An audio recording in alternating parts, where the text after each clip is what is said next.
హైవ్యూస్ కస్తూరి. ఈమె అన్నమే సినిమాలో నటించింది, భారత సినిమాలో నటించింది, ఇంకా చాలా సినిమాల్లో ఉంది. ఇప్పుడు గృహలక్ష్మి ఏదో సీరియల్లో చేస్తా ఉంది. ఈ మధ్య ఇస్తున్న ఇంటర్వ్యూల్లో అనకూడదు కానీ అంతకుముందు కూడా ఒకడు ఉండేవాడు, నేను ఆ హీరో కొడుకుని, ఆ సినిమా నాకే వచ్చింది బట్ నేను వద్దన్న వాళ్ళకి వెళ్ళిందని చెప్పి హడావుడి చేస్తూ ఉన్నాడు పిచ్చోడికి. మళ్ళీ ఇప్పుడు ఏమో చూస్తే అలా అనిపిస్తుంది. రీసెంట్గా అంట ఆ హీరో పక్కన ఛాన్స్ వచ్చిందంట, బట్ ఏమో చిన్నగా కనిపిస్తుందని చెప్పేసి వద్దన్నారట. ఇలా ఏదో చెప్తుంది. సర్లే మనకెందుకులే రాబు ఇవన్నీ అనుకోండి. బట్ ఒక మాట చెప్పింది, అది నాకు భలే హట్టింగ్ అనిపించింది.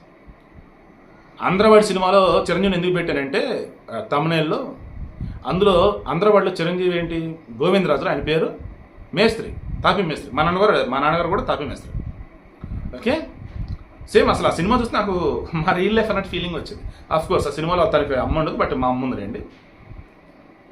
అది తాపీ మేస్త్రి అండ్ డ్రింక్ చేస్తాడు నైట్. వాళ్ళ అబ్బాయి వచ్చేసి న్యూస్ ఫీల్డ్లో ఉంటాడు, మీడియాలో ఉంటాడు, ఆన్ స్క్రీన్ ఆఫ్ స్క్రీన్ రిపోర్టర్గా ప్రజెంటర్గా ఉంటాడు. నేను మీడియాలో ఉన్నాను, రిపోర్టర్గా చేశాను, ఆన్ స్క్రీన్ ప్రజెంటర్గా చేశాను, మోడరేటర్గా చేస్తున్నా. రోజు నాకు మా నాన్న గొడవ అంటే ఆయన డ్రింక్ చేసిన దగ్గర నాకు ఇద్దరు గొడవ అయింది. నేనేమంటే డ్రింక్ చేసావు తిను పడుకోనానా అంట.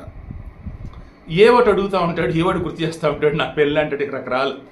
ఆ టైంలో ఇసుకొచ్చి ఇద్దరి మధ్య ఎప్పుడు గొడవే. ఆ సినిమా చూసినప్పుడు ఇంకా అదే గుర్తొచ్చింది. సో ఇప్పుడు ఈమెమందంటే కస్తూరి, కాస్టింగ్ కౌచ్ అన్నది ఇండస్ట్రీలో ఉంది. నాకు తెలుగు సినీ పరిశ్రమలో అది రాలేదు, కానీ కోలీవుడ్లో చాలా సందర్భాల్లో నాకు కాస్టింగ్ కౌచ్ ఫేస్ చేశాను. మాలీవుడ్ అది మలయాళం, అందులో ఘోరం. అసలు నాకు పెళ్ళి అయింది, పెళ్ళి అయిన తర్వాత వచ్చిన అవకాశం, అది మంచి అవకాశం. బట్ నా కాస్టింగ్ వచ్చి అడుగున్నారు, నాకు కాదు కూడదన్న, అంతే నన్ను తప్పించేశారు. సో ఇండస్ట్రీ ఎలా ఉంటుందంటే రెండు రకాలుగా ఉంటుంది. వాళ్ళు అడుగుతారు, మీరు ఓకే అన్నారా, ఎస్, వాళ్ళు మీరు ఇష్టపూర్వకంగానే కాస్టింగ్ వచ్చి దట్ మీన్స్ సెక్స్ వాళ్ళకి కలిశారు, అవకాశాలు వచ్చాయి, ఓకే మూవింగ్ ముందుకు వెళ్ళిపోవచ్చు. ఇంకొంతమంది ఉంటారు, మీరు వద్దంటే వాళ్ళు సైలెంట్ అవుతారు, సరే మీకు అవకాశం అన్నది కావాలి అండ్ మోరర్ మాకు మీలాంటి పర్సన్ కావాలని చెప్పేసి ఓకే అంటారు. ఇంకొంతమంది ఉంటారు, అది ఎంత పెద్ద ప్రాజెక్ట్ అయినా సరే కాస్టింగ్ కోచ్కి నువ్వు ఒప్పుకోలేదా ఇంక వాళ్ళు సస్యమే నేను పెట్టుకోరు. ఇది ఇలా ఉండేది ఇండస్ట్రీ. సింపుల్ అండి. మేస్త్రి కూలీ, మేస్త్రి ఉన్నాడు, తన దగ్గర వచ్చి కూలీలు ఉన్నారు ఆడవాళ్ళు, ఇతను వాళ్ళని అడుగుతాడు, వాళ్ళు ఒప్పుకొని ఇతనితో సెక్సువల్గా కలిస్తే ఓకే నెక్స్ట్ పనిలోకి రాణిస్తాడు, లేదా తర్వాత రానిడు కదా. సో ఆ మేస్త్రి కూలీ కూడా రిలేషన్ ఏదైతే ఉండిద్దో సినీ ఇండస్ట్రీ కూడా అంతేనండి. ఆ పైన దర్శకుడు కానీ, నిర్మాత కానీ, హీరో కానీ, ఇక్కడ ఉన్న హీరోయిన్కి కానీ అటువంటి రిలేషన్స్ అండి. అక్కడ మామూలుగా గాల్ల అసలు అలా ఆలోచిస్తారు. విలువలు అన్నవి ఇంకా ఈ సమాజంలో మిగిలి ఉంటే అది ఈ కార్మికులే. కార్మికులు ఇస్ నథింగ్ బట్ ఎవరైతే కష్టపడి పని చేస్తూ ఉంటారో వాళ్ళ వల్ల ఇంకెక్కడ మిగిలి ఉన్నాయి. పద్ధతిగా ఉంటారు. తమ దగ్గర పనికి వచ్చే వాళ్ళని పెదరాయుడు సినిమాలో రజనీకాంత్ చెప్తాడు, మన దగ్గర పని చేసేవారు, మనమిచ్చే డబ్బులతో బతికేవాళ్ళు, వాళ్ళతో మనం ఎలా ఉండాలరా, ఎంత పద్ధతిగా ఉండాలరా, వాళ్ళకు మన దైవం లెక్కరా అంటాడు.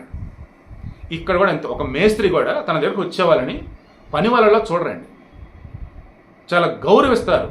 ఓకే పని విషయంలో కోప్పడతారని కాదనను, అలా చేయి అంటారు కాదనను, కానీ నాతో పడుకుంటేనే నేను నీకు పనిస్తా, నేను చెప్పినట్టు నువ్వు చేస్తేనే, ఇట్లాంటి చిల్లర వేసాలు మేబీ కొంతమంది ఉంటారు. నేను ప్రతి ఇండస్ట్రీలో ప్రతి ఫీల్డ్లో కొంతమంది ఉంటారు, నేను కాదను.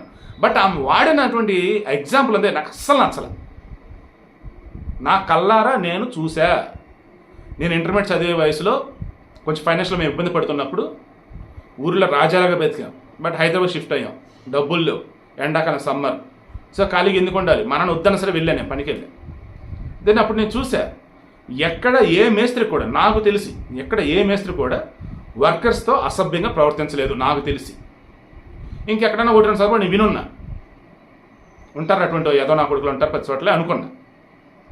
బట్ ఈమె అసలు కంపారిజన్ పట్టుకొచ్చి సినీ ఇండస్ట్రీలో ఉన్నటువంటి వాళ్ళు కామంతో చెలరేగిపోతూ ఉంటారు, డబ్బు మదపిచ్చి ఇంకా వాళ్ళ ఇష్టం ఎక్కువగా అటువంటి వాళ్ళే ఉంటారు ఇక్కడ. బట్ ఇక్కడ తాపి పని విషయంలో అటువంటి వాళ్ళు ఉండరు, ఎక్కడో ఒకడు ఉంటాడు, అటువంటి వాళ్ళు ప్రతి చోట ఉంటారు. సో కొంచెం ఆలోచించి మాట్లాడితే బాగుండి దిక్కొస్తుంది. ఈమె మాట్లాడింది ఎక్కడ జనాలు నిజమేనేమో, అక్కడ సినీ ఫీల్డ్లో ఉన్నట్టే బయట కూడా అట్లా మేస్త్రులు కూలీలు ఉంటారేమో మీరు అనుకుంటారు కదా, దయచేసి అనుకోవద్దు అంట. ఇట్లాంటి ఫూలిష్గా ఇచ్చే స్టేట్మెంట్స్ ఏవైతే ఉంటే అవే నాలంటి వాళ్ళకి సర్వను కోపం తెప్పిస్తూ ఉంటాయి.